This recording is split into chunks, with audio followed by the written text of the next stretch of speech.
കണ്ട നല്ല പരിപ്പൊക്കെ ഇട്ട് വെണ്ടക്കിട്ട് ഉണ്ടാക്കി നമ്മുടെ സാമ്പാർ റെഡി ആയിട്ടുണ്ട്. അപ്പോൾ അത് നമ്മൾ ഗോതമ്പ് പുട്ടിനോടൊപ്പമാണ് നമ്മൾ ആക്സിഡന്റ് നടന്നത്. അതാണ് കേട്ടോ. കൈ ഒറ്റ കയ്യിൽ ഫോണും ഒറ്റ കയ്യിൽ താളിച്ചും കൂടെ എടുത്തപ്പോഴത്തേക്ക് കൈ ഒന്ന് പുള്ളി അപ്പോൾ വിട്ടുകളഞ്ഞു. അപ്പോൾ നമ്മൾ താളിച്ചതൊക്കെ ചേർത്ത്. ഫ്രണ്ട്സ്, ജാസി ചാൻസ് കിച്ചണിലേക്ക് ഏവർക്കും സ്വാഗതം. ഇന്നിവിടെ നമ്മൾ തയ്യാറാക്കാൻ പോകുന്നത് സിമ്പിളായിട്ടൊരു സാമ്പാറാണ്. രാവിലെ ഒന്ന് ഞാൻ നോക്കിയപ്പോഴത്തേക്ക് അധികം സാധനങ്ങളൊന്നും ഇല്ല കേട്ടോ. ഇന്നലെ ഞങ്ങൾ വേണമെങ്കിൽ ഇപ്പോഴൊക്കെ എത്തിയതേ ഉള്ളൂ. അപ്പോൾ രാവിലെ നമുക്ക് ഇത്തിരി സാമ്പാർ വെക്കാൻ ഞാൻ ഓർത്തു. രാത്രിയൊക്കെ കഴിഞ്ഞ് എത്തിയേക്കണല്ലോ. അപ്പോൾ രാത്രി ഇന്നലെ കഞ്ഞി വെച്ചു. കഞ്ഞിയും പയറൊക്കെ കൂടി അതൊരു ദിവസം നമുക്ക് വീഡിയോ ഇടാം. ഞാൻ കഞ്ഞി അരി, കടല, പരിപ്പ്, പയറൊക്കെ കൂടി ഇട്ടൊരു കഞ്ഞി വെച്ചിട്ടുണ്ടായിരുന്നു ഇന്നലെ. അപ്പോൾ അതിൻ്റെ വീഡിയോ ഞാൻ അടുത്ത ദിവസം ഇടാം. പിന്നെ ഇന്നിപ്പോൾ തയ്യാറാക്കാൻ പോകുന്നത് സാമ്പാറാണ്. തൊണ്ടയൊക്കെ നമ്മൾ പോയിരിക്കുന്നതാണ് കേട്ടോ. അപ്പോൾ സാമ്പാറിന് ഇത്രയും ഐറ്റങ്ങൾ മാത്രമുള്ള കപ്പയ്ക്ക നമുക്ക് ഇവിടെ ഇരുന്നതാണ് കേട്ടോ. ഇത്രയും ഇവിടെ ഇരുന്നതുകൊണ്ട് എടുത്ത് 2 ഉരുളക്കിഴങ്ങും തക്കാളി, വെണ്ടയ്ക്ക, പരിപ്പ്, പിന്നെ ഞാൻ കുറച്ച് ഉള്ളി എടുക്കുന്നുണ്ട്. ചെറിയ ഉള്ളിയും ഒരു സവാള എടുക്കും. അതും കൂടെ ചേർത്ത് നമുക്കൊരു സാമ്പാർ തയ്യാറാക്കാം. പെട്ടെന്ന് തയ്യാറാക്കാം. ഓക്കെ, അപ്പോഴത്തേക്ക് ഇതൊക്കെ ഞാൻ ക്ലീൻ ചെയ്ത് ചെറിയ പീസുകളായിട്ട് അരിഞ്ഞെടുത്തിട്ട് വരാം. അതിനായിട്ട് ഞാനൊരു കുക്കർ എടുത്തിട്ടുണ്ട്. നമ്മളിവിടെ പരിപ്പ് കഴുകി വെച്ചിട്ടുണ്ട്. അത് നമുക്ക് കുക്കറിലേക്ക് ഇട്ട് കൊടുക്കാം.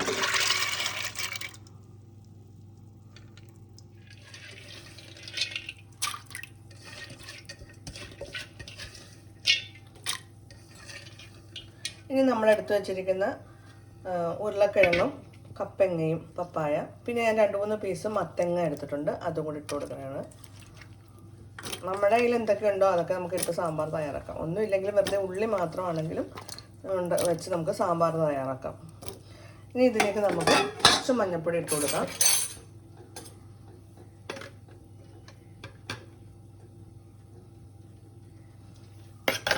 ഇനി അതിലേക്ക് നമുക്ക് ഉപ്പ് ആഡ് ചെയ്യാം.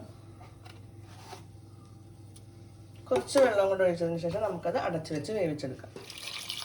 കുറച്ച് വെള്ളം മതി, അത്രയും. ഇനി നമുക്ക് പുളിയൊക്കെ ഒഴിക്കണം. പിന്നെ ആവശ്യത്തിന് പിന്നീട് നമുക്ക് വെള്ളം ഒഴിക്കാം. ഇനി നമുക്കിത് അടച്ചു വെച്ച് നന്നായിട്ട്, എനിക്കിവിടെ ഇപ്പം ഇനി 2 വിസിൽ മതി. ഇതിന് 2 വിസിൽ വരുന്നത് നമുക്ക്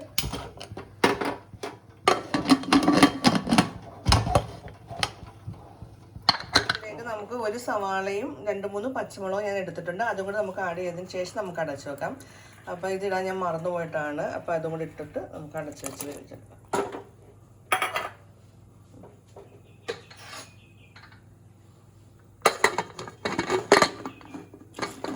ഇനി നമ്മുടെ വെണ്ടയ്ക്കയും തക്കാളിയൊക്കെ ഒന്ന് വാട്ടിയെടുക്കണം, ആ ഉള്ളിയും. അതിനായിട്ട് ഞാൻ ഇവിടെ കുറച്ച് വെളിച്ചെണ്ണ ഒഴിക്കുന്നുണ്ട്. വെളിച്ചെണ്ണ ചൂടാകുമ്പോൾ തന്നെ നമുക്കതിലേക്ക്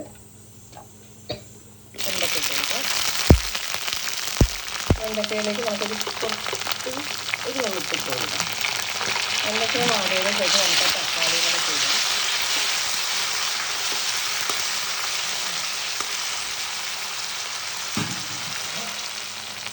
ഇതിലേക്ക് നമ്മളെടുത്ത് വെച്ചിട്ട് തക്കാളി ഇട്ട് കൊടുക്കാം.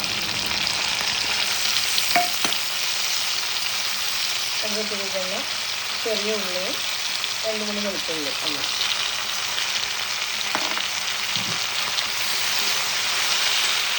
നമ്മുടെ വെണ്ടയ്ക്കയും തക്കാളിയും ചെറിയ ഉള്ളിയൊക്കെ കൂടി ഒന്ന് വാട്ടിയെടുത്തിട്ടുണ്ട്. അതിന് ഓഫ് ചെയ്യുകയാണ്. ഇനി നമ്മൾ സാമ്പാർ തയ്യാറാക്കുന്ന കലത്തിലേക്ക് നമ്മളിത് മാറ്റുകയാണ്. ഇത് കഴിഞ്ഞിട്ട് നമുക്ക് നമ്മൾ സാമ്പാർ പൊടി ചെറുതായിട്ടൊന്ന് ചൂടാക്കി എടുക്കാം. അത് ശരിക്കും ചൂടാക്കി പൊടിച്ചേക്കുന്നതാണെങ്കിലും നമുക്ക് ജസ്റ്റ് ഒന്ന് ചൂടാക്കി എടുക്കാം. നമ്മൾ കഴിഞ്ഞ ദിവസം ഒരു കലം മേടിച്ചിട്ടുണ്ടായിരുന്നല്ലോ, മൺകലം, ചട്ടി ഒക്കെ മേടിച്ചു. അത് ഞാൻ ഇവിടെ കഞ്ഞിവെള്ളം, ചേട്ടൻ പറയും കഞ്ഞിവെള്ളമൊക്കെ ഒഴിച്ച് നന്നായിട്ട് ചൂടാക്കി തിളപ്പിച്ചൊക്കെ കളഞ്ഞിട്ട് എടുക്കാൻ പറഞ്ഞിട്ടുണ്ടായിരുന്നു. അങ്ങനെയൊക്കെ ചെയ്ത് ഇപ്പോൾ 2 ദിവസമായല്ലോ, കുറച്ച് ദിവസമായല്ലോ. അപ്പോൾ ഇനി ഇതിലേക്ക് നമുക്ക് സാമ്പാറാണ് ഇപ്പോൾ ആദ്യം വെക്കുന്നത്. അപ്പോൾ നമ്മളിവിടെ സാമ്പാർ വെണ്ടയ്ക്കൊക്കെ വാട്ടില്ല, അതൊക്കെ നമുക്ക് ഇതിലേക്ക് ഇട്ട് കൊടുക്കാം.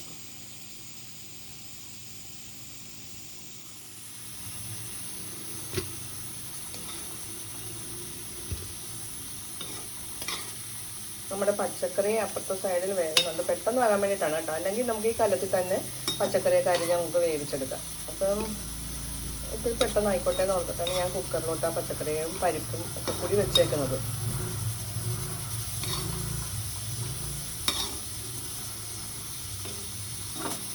ഇനി നമുക്കിനി ആ ചട്ടിയിൽ തന്നെ നമ്മുടെ ആ സാമ്പാറിൻ്റെ പൊടികൾ ഒന്ന് ചൂടാക്കിയെടുക്കാം.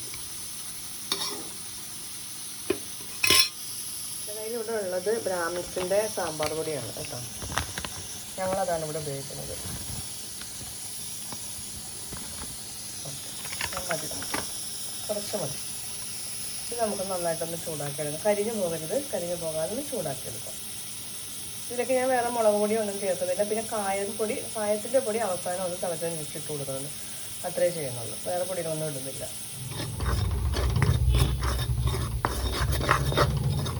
ഇത് നമ്മുടെ നല്ലൊരു ചീനച്ചട്ടിയായിരുന്നു. പക്ഷേ ഉണ്ടല്ലോ, ഒരു പ്രാവശ്യം റുമാലിയ റൊട്ടി തയ്യാറാക്കാനായിട്ട് ഒന്ന് പരീക്ഷണം നടത്തിയതാണ്. പരീക്ഷണം നടത്തി ഈ ചട്ടി നന്നായിട്ട് അകം ഒക്കെ അങ്ങോട്ട് കറുത്തു പോയി. പിന്നെ കുറേയൊക്കെ ഇട്ട് തേച്ചൊക്കെ ക്ലീൻ ചെയ്തെടുത്ത് ഇത്രമേൽ എത്തിച്ചിട്ടുണ്ട്. പക്ഷെ നല്ലൊരു ചട്ടിയായിരുന്നു ഇത്. അപ്പോൾ നമ്മുടെ പൊടിയൊക്കെ ചൂടായിട്ടുണ്ട്. ഇനി ഇത് നമ്മളെടുത്ത് വെച്ചിരിക്കുന്ന ആ മൺകലത്തിലേക്ക് ചേർത്ത് കൊടുക്കാം.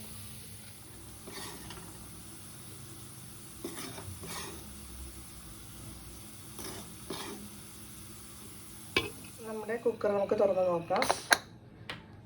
നമ്മൾ പരിപ്പൊക്കെ എങ്ങനെ ആയിട്ടുണ്ടെന്ന് നോക്കാം. എല്ലാം നന്നായിട്ട് വെന്തിട്ടുണ്ട്.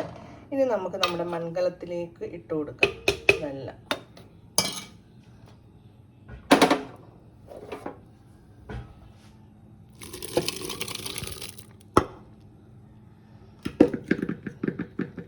ഇനി നമുക്ക് ഇതിലേക്ക് ചേർക്കേണ്ടത് പുളിയാണ്. ഞാൻ വാളംപുളി ഇവിടെ പിഴിഞ്ഞെടുത്തിട്ടുണ്ട്.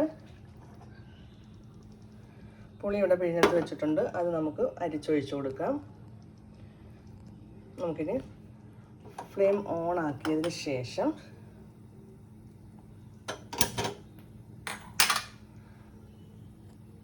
നമ്മുടെ ഈ പച്ചക്കറിയിലേക്ക് ആവശ്യത്തിന് വെള്ളം ഒഴിച്ചു കൊടുത്തിട്ടുണ്ട്. പിന്നെ വാളംപുളി ഒഴിച്ചു കൊടുത്തിട്ടുണ്ട്. പുളി ഉപ്പൊക്കെ നമ്മൾ കറക്റ്റായിട്ടൊന്ന് നോക്കണം.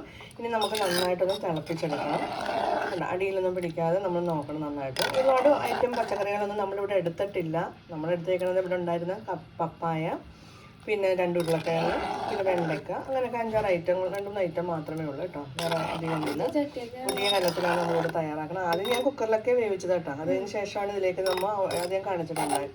ഇനി ഇതിൽ വെച്ച് നമുക്ക് നന്നായിട്ട് തിളച്ചതിന് ശേഷം കുറച്ച് കായപ്പൊടി ഇടണം. ഇനി നമുക്കത് താളിച്ചുവിടണം. ഇത്തിരി കടുക്, ഉള്ളിയും ഉണക്കമുളകൊക്കെ ഇട്ട് നമുക്കത് താളിച്ചൊഴിക്കാം. ഓക്കെ. അതിന് ഇന്ന് ഞാൻ രാവിലെ സാമ്പാർ കൊടുക്കാൻ പോകും. ചോറും സാമ്പാറും. അപ്പോൾ നന്നായിട്ടൊന്ന് തിളച്ച് വരട്ടെ, വിളക്കട്ടെ. അത് നമുക്കിത് അടച്ചു വെച്ച് മൂടിയൊക്കെ ഉണ്ടല്ലോ. മൂടിയൊക്കെ ഉണ്ട്. മൂടി നേരത്തെ ഉണ്ടായതാണ് കേട്ടോ, അന്ന് മേടിച്ചതല്ല. നമുക്ക് വേറൊരു മൺകലം ഉണ്ടായിരുന്നു, അതിൻ്റെതാണ്. നമുക്ക് നോക്കാം എങ്ങനെയുണ്ട് ഇതൊക്കെ അല്ലേ. ഓക്കെ.